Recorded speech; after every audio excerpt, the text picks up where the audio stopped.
ಮಿಥುನ ರಾಶಿ ವೀಕ್ಷಕರಿಗೆಲ್ಲ ಸ್ವಾಗತ. 2026 ಜುಲೈ ತಿಂಗಳಿನ ಮಿಥುನ ರಾಶಿಯವರ ಮಾಸ ಫಲಿತಾಂಶಗಳು ಹೇಗಿದೆ ಅಂತ ನೋಡ್ತಾ ಹೋಗೋಣ. ಮೊದಲಿಗೆ ಗ್ರಹ ಸಂಚಾರದ ಬಗ್ಗೆ ಗಮನ ಕೊಡೋಣ. ಶನಿ ಮೀನ ರಾಶಿಯಲ್ಲಿ ಸಂಚಾರ, ರಾಹು ಕುಂಭ ರಾಶಿಯಲ್ಲಿ ಸಂಚಾರ, ಕೇತು ಸಿಂಹ ರಾಶಿಯಲ್ಲಿ ಸಂಚಾರ, ಕುಜ ಈ ತಿಂಗಳು ಪೂರ್ತಿ ಕೂಡ ಅವರು ವೃಷಭ ರಾಶಿಯಲ್ಲಿ ಸಂಚಾರವನ್ನ ಮಾಡ್ತಾ ಇದ್ದಾರೆ. ಹಾಗೆಯೇ ರವಿ ಜುಲೈ 16ನೇ ತಾರೀಕಿನ ತನಕ ಮಿಥುನ ರಾಶಿ ಅಂದರೆ ನಿಮ್ಮ ಜನ್ಮ ರಾಶಿಯಲ್ಲಿ ಸಂಚಾರವನ್ನು ಮಾಡ್ತಾ ಇದ್ದಾರೆ. ಜುಲೈ 16ನೇ ತಾರೀಕಿನ ನಂತರ ಅವರು ಕರ್ಕಾಟಕ ರಾಶಿಗೆ ಪ್ರವೇಶವನ್ನು ಮಾಡ್ತಾ ಇದ್ದಾರೆ. ಇನ್ನು ಬುಧನು ಕೂಡ ಈ ತಿಂಗಳಿನಲ್ಲಿ ವಕ್ರಗತಿ ಪ್ರಾರಂಭ ಮಾಡಿಕೊಂಡು ಜುಲೈ 7ನೇ ತಾರೀಕು ಮಿಥುನ ರಾಶಿಗೆ ಪ್ರವೇಶವನ್ನು ಮಾಡ್ತಾ ಇದ್ದಾರೆ. ಅಂದರೆ ವಕ್ರಿಯಾಗಿ ಸಂಚಾರವನ್ನು ಪ್ರಾರಂಭ ಮಾಡ್ಕೊಳ್ತಾ ಇದ್ದಾರೆ. ವಕ್ರಗತಿಯಲ್ಲಿ ಹಿಂದಕ್ಕೆ ಮಿಥುನ ರಾಶಿಗೆ ಬರ್ತಾ ಇದ್ದಾರೆ. ಜುಲೈ 24ನೇ ತಾರೀಕು ಅವರು ವಕ್ರತ್ಯಾಗವನ್ನು ಮಾಡ್ತಾ ಇದ್ದಾರೆ. ಹಾಗೆಯೇ ಗುರು ಕರ್ಕಾಟಕ ರಾಶಿಯಲ್ಲಿ ಸಂಚಾರ. ಇನ್ನು ಶುಕ್ರ ಈ ಒಂದು ಕರ್ಕಾಟಕ ರಾಶಿಯಿಂದ ಸಿಂಹ ರಾಶಿಗೆ ಜುಲೈ 4ನೇ ತಾರೀಕು ಪ್ರವೇಶವನ್ನು ಮಾಡ್ತಾ ಇದ್ದಾರೆ. ಈ ತಿಂಗಳಲ್ಲಿ ಅವರು ಜುಲೈ 4ನೇ ತಾರೀಕಿನಿಂದ ಸಿಂಹ ರಾಶಿಯಲ್ಲಿ ಸಂಚಾರವನ್ನ ಮಾಡ್ತಾ ಇದ್ದಾರೆ. ಈ ಎಲ್ಲ ಒಂದು ಗ್ರಹ ಸಂಚಾರ ರೀತ್ಯ ಈ ಮಿಥುನ ರಾಶಿಯವರಿಗೆ ಈ ತಿಂಗಳಿನಲ್ಲಿ ಯಾವ ಗ್ರಹಗಳ ಬಲ ಅನ್ನೋದು ಇದೆ ಅಂತಂದ್ರೆ ಕೇವಲ ಗುರುಬಲ ಮಾತ್ರ ಇವರಿಗೆ ಇರ್ತಕ್ಕಂಥದ್ದು. ಹಾಗೆ ಸ್ವಲ್ಪ ಕೇತು ಬಲ, ಈ ಎರಡೂ ಗ್ರಹಗಳ ಒಂದು ಬಲಿಷ್ಠ ಅನ್ನೋದು ಇದೆ ಈ ತಿಂಗಳಿನಲ್ಲಿ. ನೋಡಿ, ಒಂದು ನೆನಪಿಟ್ಕೊಳ್ಳಿ, ಇದೇ ತರ ನಿಮ್ಮ ಜನ್ಮ ಜಾತಕನೂ ಇರುತ್ತೆ. ಇದೇ ತರ ನಿಮ್ಮ ಜನ್ಮ ಜಾತಕನೂ ಇರುತ್ತೆ.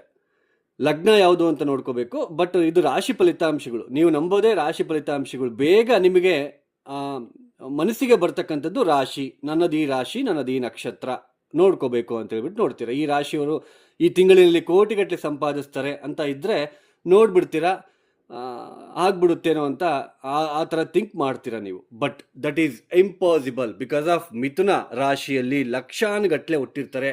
ಒಬ್ಬೊಬ್ಬರದೇ ಒಂದೊಂಥರ ಜಾತಕ ಇರುತ್ತೆ. ಸೊ ಯಾವ ದಶ ನಡೀತಾ ಇದೆ, ಎಷ್ಟು ಬಲಿಷ್ಠರಾಗಿದ್ದಾರೆ ಅದನ್ನೆಲ್ಲ ನಾವು ನೋಡ್ಕೋಬೇಕಾಗುತ್ತೆ. ಮೊದಲನೇದಾಗಿ ಜುಲೈ 7ನೇ ತಾರೀಕು ಈ ಮಿಥುನ ರಾಶಿ, ನಿಮ್ಮ ರಾಶಿಗೆ ಅಧಿಪತಿಯಾಗಿರ್ತಕ್ಕಂತಹ ಬುಧನೇ ವಕ್ರಿ ಆಗ್ತಾ ಇದ್ದಾರೆ. ವಕ್ರಿಯಾಗಿ 7ನೇ ತಾರೀಕಿನ ತನಕ ನಿಮ್ಮ ಜನ್ಮ ರಾಶಿಯಿಂದ 2ನೇ ಮನೇಲಿ ವಕ್ರಿ ಆಗಿರ್ತಾರೆ. 7ನೇ ತಾರೀಕು ಅದೇ ವಕ್ರ ಮಾರ್ಗದಲ್ಲಿ ನಿಮ್ಮ ಜನ್ಮ ರಾಶಿಗೆ ಪ್ರವೇಶವನ್ನು ಮಾಡ್ತಾ ಇದ್ದಾರೆ. ಅಂದ್ರೆ ರಾಶಾಧಿಪತಿ ಬುಧ ವಕ್ರಿ ಆಗ್ತಾ ಇರ್ತಕ್ಕಂಥದ್ದು ಅಷ್ಟೊಂದು ಒಳ್ಳೆಯದಲ್ಲ, ಉತ್ತಮವಲ್ಲ.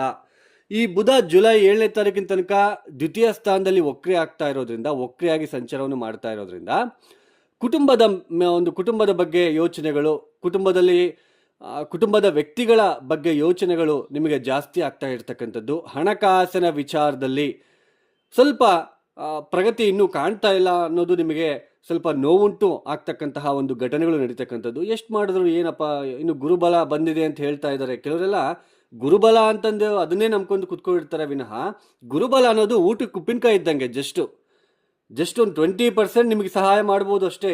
ಯಾವ ದಶ ನಡೀತಾ ಇದೆ ಅದು ಮೇಯ್ನ್ ಇಂಪಾರ್ಟೆಂಟ್. ನಾವು ಟೈಫಾಯ್ಡ್ ಬಂದರೆ ಟೈಫಾಯ್ಡ್ ಟ್ರೀಟ್ಮೆಂಟೇ ತಗೋಬೇಕಾಗುತ್ತೆ. ನಾವು ಬೇರೆ ಟ್ರೀಟ್ಮೆಂಟು, ಬೇರೆ ಮಾತ್ರೆಗಳನ್ನು ತಗೊಂಡ್ರೆ ಯೂಸ್ ಆಗೋಲ್ಲ. ಗುರುಬಲನ ನಂಬ್ಕೊಂಡು ಕುತ್ಕೊಂಡಿರ್ತಕ್ಕಂಥವ್ರು ಜಾಸ್ತಿ ಇರ್ತಾರೆ. ಬಟ್ ಅದರ್ ಪ್ಲಾನೆಟರಿ ಪೊಸಿಷನ್ ನಾವು ನೋಡ್ಕೋಬೇಕಾಗುತ್ತೆ. ಮೇಯ್ನ್ ರಾಶ್ಯಾಧಿಪತಿನೇ ದ್ವಿತೀಯ ಸ್ಥಾನದಲ್ಲಿ ಜುಲೈ 7ನೇ ತಾರೀಕಿನ ತನಕ ವಕ್ರಿ ಆಗಿರೋದು ಹಣಕಾಸು, ಕುಟುಂಬದ ವಿಚಾರದಲ್ಲಿ ಸ್ವಲ್ಪ ಹಿನ್ನಡೆ ಅಥವಾ ಚಿಕ್ಕ ಪುಟ್ಟ ಯೋಚನೆಗಳನ್ನ ಮಾಡ್ತಕ್ಕಂಥದ್ದು ಇರುತ್ತೆ.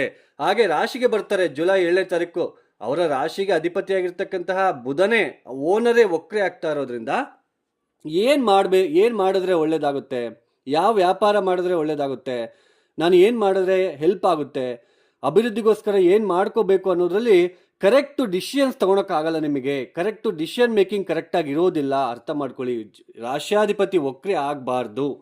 ಕನ್ಫ್ಯೂಷನ್ ಆಗ್ತೀರಾ, ಕನ್ಫ್ಯೂಷನ್ ಸ್ಟೇಟಲ್ಲಿ ಇರ್ತೀರಾ, ಇರಿಟೇಷನ್ ಮಾಡ್ಕೊಳ್ತೀರಾ, ಮರ್ತೋಗ್ತಕ್ಕಂಥದ್ದು. ಸೊ ಈ ಥರ ಎಲ್ಲ ಇರುತ್ತೆ. ಮರುವು ಬುಧ ಅಂದ್ರೇ ಜ್ಞಾಪಕ ಶಕ್ತಿ, ಬುದ್ಧಿಕಾರಕ. ಚತುರ್ಥಾಧಿಪತಿ ಕೂಡ ಆಗ್ತಾರೆ ನಿಮಗೆ.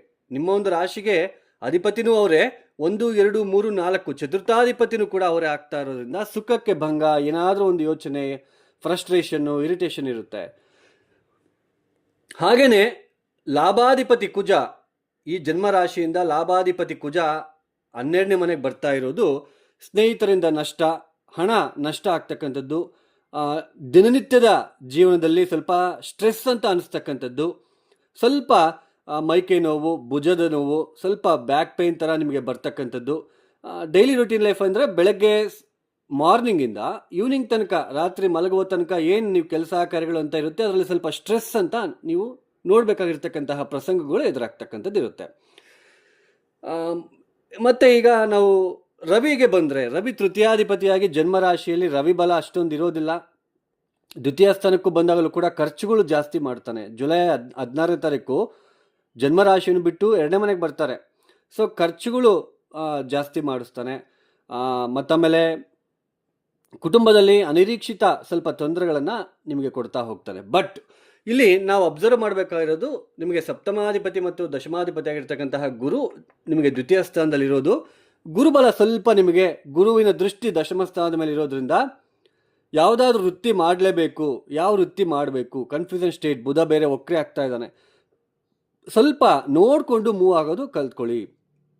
ನೋಡಿಕೊಂಡು ಮೂವ್ ಆದರೆ ಸ್ವಲ್ಪ ಉತ್ತಮ. ವ್ಯಾಪಾರಸ್ಥರು ಜುಲೈ 24ನೇ ತಾರೀಕಿನ ತನಕ ಸ್ವಲ್ಪ ಯೋಚನೆ ಮಾಡಿ ನಿಧಾನಕ್ಕೆ ಹೆಜ್ಜೆ ಇಡೋದಕ್ಕೆ ಪ್ರಯತ್ನ ಮಾಡಿ. ಹೊಸದಾಗಿ ವ್ಯಾಪಾರ ಮಾಡಬೇಕು ಅಂತ ಏನು ಅಂದ್ಕೊಳ್ತಾ ಇದ್ದೀರಾ, ಅವರು ನಿಧಾನಕ್ಕೆ ಹೆಜ್ಜೆ ಇಡಿ. ಹಾಗೆ 1, 2, 3, 4, 5 ಪಂಚಮಾಧಿಪತಿ ಪೂರ್ವ ಪುಣ್ಯ ಸ್ಥಾನಕ್ಕೆ ಅಧಿಪತಿಯಾಗಿರ್ತಕ್ಕಂತಹ ಶುಕ್ರನೇ ತೃತೀಯ ಸ್ಥಾನದಲ್ಲಿ ಕೇತುಗ್ರಸ್ತ ರಾಹುವಿನ ದೃಷ್ಟಿಗೆ ಒಳಗಾಗ್ತಾ ಇರೋದು. ಇಲ್ಲೇನಾಗುತ್ತೆ, ಸೋದರರ ಜೊತೆ ಭಿನ್ನಾಭಿಪ್ರಾಯಗಳು, ಸೋದರಿಯರ ಜೊತೆ ಸ್ವಲ್ಪ ಮನಸ್ಪರ್ಧೆಗಳು ಕಾಣ್ತಕ್ಕಂಥದ್ದು. ಆಮೇಲೆ ನೀವು ಬುದ್ಧಿವಂತಿಕೆ ಉಪಯೋಗಿಸ್ಬಿಟ್ಟು ಎಷ್ಟೇ ಎಫರ್ಟ್ ಹಾಕಿದ್ರೂ ಕೂಡ ಸ್ವಲ್ಪ ಬುಧ ಬೇರೆ ವಕ್ರಿ ಆಗ್ತಾ ಇರೋದ್ರಿಂದ ಸ್ವಲ್ಪ ಹಿನ್ನಡೆ, ಸ್ವಲ್ಪ ಕನ್ಫ್ಯೂಷನ್ ಆಗ್ತಕ್ಕಂತಹ ಸಾಧ್ಯತೆಗಳು ಕೂಡ ಈ ಒಂದು ತಿಂಗಳಿನಲ್ಲಿ ನಿಮಗೆ ಕಂಡು ಬರ್ತಾ ಇರುತ್ತೆ. ಹಾಗೆ 3ನೇ ಮನೆ ಏನು ಹೇಳುತ್ತೆ, ಮೀಡಿಯಾ, ನೈಬರ್ಸು, ಇವ್ರ ಹತ್ರ ಎಲ್ಲ ಸ್ವಲ್ಪ ಸ್ತ್ರೀಯರ ಜೊತೆ ಸ್ವಲ್ಪ ಹುಷಾರಾಗಿ ಇರಬೇಕು. ಹಾಗೆ ಮೀಡಿಯಾ ರಂಗದಲ್ಲಿ ಪರಿಚಯ ಆಗ್ತಕ್ಕಂತಹ ಸ್ತ್ರೀಯರಾಗಿರ್ಬೋದು, ಪುರುಷರಾಗಿರ್ಬೋದು, ಅವ್ರ ಜೊತೆ ಸ್ವಲ್ಪ ಹುಷಾರಾಗಿರೋದಕ್ಕೆ ಪ್ರಯತ್ನ ಮಾಡಬೇಕು. ಹೈಯರ್ ಎಜುಕೇಷನ್ ಮಾಡ್ತಕ್ಕಂಥವ್ರಿಗೂ ಕೂಡ ಸ್ವಲ್ಪ ಅಭಿವೃದ್ಧಿ ಅನ್ನೋದು ನಿಮಗೆ ಕಾಣ್ತಾ ಇರುತ್ತೆ. ಹೈಯರ್ ಎಜುಕೇಷನ್ನು ಯಾರೆಲ್ಲ ಮಾಡ್ತಾ ಇದ್ದೀರಾ, ಸೊ ಓಕೆ, ಅಷ್ಟೊಂದು ನಿಮಗೆ ಪ್ರಾಬ್ಲಮ್ಸ್ ಅಂತೂ ಕಾಣಿಸಲ್ಲ. ಹಾಗೆ ಪಂಚಮಾಧಿಪತಿ ಸಂತಾನ ಸ್ಥಾನಕ್ಕೆ ಅಧಿಪತಿಯಾಗಿರ್ತಕ್ಕಂಥ ಶುಕ್ರ ತೃತೀಯ ಸ್ಥಾನದಲ್ಲಿರೋದ್ರಿಂದ ಮಕ್ಕಳ ಬಗ್ಗೆ ಸ್ವಲ್ಪ ಚಿಂತೆಗಳು ಜಾಸ್ತಿ ಆಗ್ತಕ್ಕಂಥದ್ದು ಕಾಣ್ತಾ ಇರುತ್ತೆ. ಒಟ್ಟಾರೆಯಾಗಿ ಗುರುಬಲ ಸ್ವಲ್ಪ ರಕ್ಷಣೆ ಕೊಡ್ತಾ ಇದೆ. ಬುಧ ವಕ್ರಿ, ಕುಜ ಬೇರೆ ಅಷ್ಟೊಂದು ಚೆನ್ನಾಗಿಲ್ಲ ಗೋಚಾರದಲ್ಲಿ, ರವಿ ಕೂಡ ಚೆನ್ನಾಗಿಲ್ಲ. ಗುರು ಸ್ವಲ್ಪ ನಿಮ್ಮನ್ನು ಸೇವ್ ಮಾಡ್ತಾ ಇದ್ದಾನೆ. ಹಣ ಮತ್ತು ಯಾರಾದರೂ ನಿಮಗೆ ಸಹಾಯ ಮಾಡೋದು, ಉದ್ಯೋಗದಲ್ಲಿ ಯಾರಾದರೂ ನಿಮಗೆ ಸಹಾಯ ಮಾಡೋದು ಆ ಒಂದು ಸ್ಟೇಟಲ್ಲಿ ಇರತಕ್ಕಂಥದ್ದು ಕಾಣಿಸ್ತಾ ಇದೆ. ಹಾಗೆ ಈ ಒಂದು ಗಂಡ ಹೆಂಡತಿರು, ಯಾಕಂದರೆ ವಕ್ರಿ ಬುಧನ ದೃಷ್ಟಿ ಸಪ್ತಮ ಸ್ಥಾನದ ಮೇಲೆ ಬೀಳ್ತಾ ಇರೋದ್ರಿಂದ ಹಸ್ಬೆಂಡ್ ಆ್ಯಂಡ್ ವೈಫು ಅಥವಾ ನೀವು ಇಷ್ಟಪಟ್ಟಿರ್ತಕ್ಕಂತಹ ವ್ಯಕ್ತಿಗಳ ಒಂದು ವಿಚಾರದಲ್ಲಿ ಸ್ವಲ್ಪ ಒಂದು ಕನ್ಫ್ಯೂಷನ್ ಸ್ಟೇಟಲ್ಲಿ, ನನಗೆ ಯಾಕೆ ಇವರು ಈ ಥರ ಮಾಡ್ತಾ ಇದ್ದಾರೆ ಅಂತಕ್ಕಂತಹ ಒಂದು ಭಾವನೆಯೂ ಕೂಡ ನಿಮಗೆ ಬರ್ತಾ ಇರುತ್ತೆ. ಇನ್ನು ಮೇಜರ್ ಆಗಿ ಬಿಸ್ನೆಸ್ ವಿಚಾರದಲ್ಲೂ ಕೂಡ ಹುಷಾರಾಗಿರಬೇಕು. ಆಗಲೇ ಹೇಳಿದೆ ನಾನು, ಕನ್ಫ್ಯೂಷನ್ ಸ್ಟೇಟಲ್ಲಿ ಇರುತ್ತೆ, ಯಾವ್ದು ಮಾಡಬೇಕು ಅಂತ ಗೊತ್ತಾಗೋದಿಲ್ಲ, ಅದ್ರ ಕಡೆ ಗಮನ ಕೊಡಿ. ಹಾಗೆ ಅನಾವಶ್ಯಕವಾಗಿ ಶತ್ರುತ್ವ ತಂದುಕೊಳ್ತಕ್ಕಂಥದ್ದು ಇರುತ್ತೆ. ಅನಾವಶ್ಯಕವಾಗಿ ನಷ್ಟ ಮಾಡ್ಕೊಳ್ತೀರಾ. ಅಂದರೆ 6ನೇ ಮನೆ ನೋಡ್ತಾರೆ, 1, 2, 3, 4, 5, 6, 6ನೇ ಮನೆ ಮೇಲೆ ಕುಜನ ದೃಷ್ಟಿ ಇರೋದ್ರಿಂದ ಅನಾವಶ್ಯಕ ಶತ್ರುತ್ವ ಎಲ್ಲ ಮಾಡ್ಕೊಳೋದಕ್ಕೆ ಹೋಗಬೇಡಿ. ಒಟ್ಟಾರೆಯಾಗಿ ಖರ್ಚುಗಳು ಜಾಸ್ತಿ, ಸ್ವಲ್ಪ ಗುರುಬಲ ಇರೋದು ಸ್ವಲ್ಪ ನಿಮಗೆ ಸೇವ್ ಆಗ್ತಾ ಇರುತ್ತೆ. ಕೋಟಿಗಟ್ಟಲೆ ಸಂಪಾದಿಸ್ತೀರಾ, ನಿಮ್ಮ ಜೀವನ ಉದ್ಧಾರ ಆಗ್ಬಿಡುತ್ತೆ, ಅದೆಲ್ಲ ಇಲ್ಲಿ ಸುಳ್ಳಾಗುತ್ತೆ. ನಿಮ್ಮ ಜಾತಕದಲ್ಲಿ ಇದೇ ಥರ ಗ್ರಹ ಸ್ಥಿತಿನೂ ಇರುತ್ತೆ, ನೋಡ್ಕೋಬೇಕು ಯಾವ ದಶೆ ನಡೀತಾ ಇದೆ. ಯಾವುದೋ ಒಂದು ದಶೆ ನಡೀತಾ ಇರುತ್ತೆ, ಶನಿ ದಶನೋ, ಕುಜ ದಶನೋ, ರವಿನೋ, ಬುಧನೋ, ರವಿನೋ, ಗುರುನೋ, ಅಥವಾ ಶುಕ್ರನೋ, ಕೇತುನೋ, ರಾಹುನೋ, ಯಾವುದೋ ಒಂದು ದಶೆ ನಡೀತಾ ಇರುತ್ತೆ. ಅವ್ರು ನಿಮ್ಮ ಜಾತಕದಲ್ಲಿ ಬಲಿಷ್ಠರಾಗಿದ್ದರೆ ಇದೆಲ್ಲ ಅವಶ್ಯಕತೆ ಇಲ್ಲ. ಗೋಚಾರದಲ್ಲಿ ಒಂದು ಫಲಿತಾಂಶಗಳಾಗಲಿ ಯಾವುದೂ ನಿಮಗೆ ಅವಶ್ಯಕತೆ ಇರುವುದಿಲ್ಲ.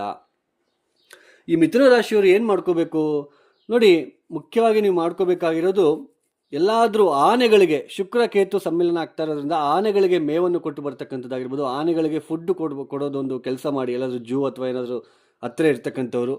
ಹಾಗೆಯೇ ತಪ್ಪದೇ ನೀವು ಮಾಡಬೇಕಾಗಿರೋದು ವೀರಭದ್ರ ದರ್ಶನ. ಹಾಗೆ ಒಂದು ಬುಧವಾರ ಮಂಗಳವಾರ 4 ಬುಧವಾರ ಗಣಪತಿಗೆ ಗರಿಕೆಯನ್ನು ಅರ್ಪಿಸಿ.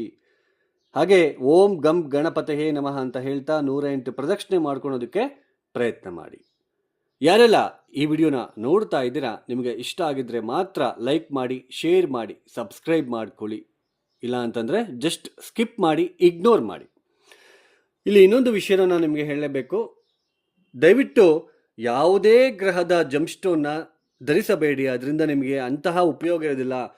ಯಾಕೆಂದರೆ ಶನಿ ಇವಾಗ ನಿಮಗೆ ಶನಿ ಮಹಾದಶ ನಡೀತಾ ಇದೆ. ನಿಮ್ಮ ಲಗ್ನಕ್ಕೆ ಅವರು ಯಾವ ಯೋಗಕಾರಕನ ಅಥವಾ ಅಕಾರಕನ, ಅವ್ರು ಎಲ್ಲಿದ್ದಾರೆ, ಅವ್ರಿಗೆ ಎಷ್ಟು ಅಷ್ಟಕವರ್ಗ ಬಿಂದುಗಳಿದೆ, ಎಷ್ಟು ಪ್ಲಾನೆಟ್ ಸ್ಟ್ರೆಂತ್ ಇದೆ ಅಂತ ನೋಡಿಕೊಂಡು ಅದಕ್ಕೆ ಮೂವ್ ಆನ್ ಆಗಬೇಕು ವಿನಃ ಸುಮ್ಮನೆ ರತ್ನಗಳನ್ನು ಹಾಕ್ಕೊಂಡು ನೀವು ಸುಮ್ಮನೆ ಹಣವನ್ನು ನಷ್ಟ ಮಾಡಿಕೊಳ್ಳಬೇಡಿ. ನೀವು ಆ ಥರ ಏನಾದರೂ ಅಂದ್ಕೊಂಡ್ರೆ ಕುಜನಿಗೆ ತೊಗರಿ, ಸೊ ಗುರುವಿಗೆ ಕಡಲೆ, ಹಾಗೆ ಶುಕ್ರನಿಗೆ ಅವರೆಕಾಳು, ಕೇತುವಿಗೆ ಹುರುಳಿಕಾಳು, ಬುಧನಿಗೆ ಹೆಸರು ಕಾಳು, ಯಾವುದೋ ಒಂದು ಧಾನ್ಯ ಒಂದು 20 kg 30 kg, ಕುಜ ಒಂದು ತೊಗರಿಬೇಳೆ ಒಂದು 20 kg, ಅಕ್ಕಿ ಒಂದು 20 kg, ಚಂದ್ರ ಅಂದರೆ ಅಕ್ಕಿ ಆಗುತ್ತೆ.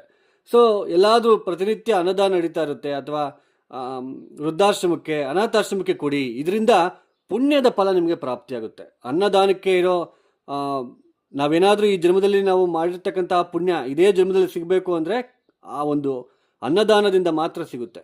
ಅರ್ಥ ಮಾಡ್ಕೊಳ್ಳಿ, ದಯವಿಟ್ಟು ಅರ್ಥ ಮಾಡಿಕೊಂಡು ಮೂವ್ ಆನ್ ಆಗಿ. All the best. ಈ ವಿಡಿಯೋನ ನಾನು ಕ್ಲೋಸ್ ಮಾಡ್ತಾ ಇದ್ದೇನೆ, ಮುಕ್ತಾಯ ಮಾಡ್ತಾ ಇದ್ದೇನೆ. ಸರ್ವೇ ಜನೋ ಸುಖಿನೋ ಭವಂತು. ಧನ್ಯವಾದಗಳು. ಜೈ ಶ್ರೀರಾಮ್.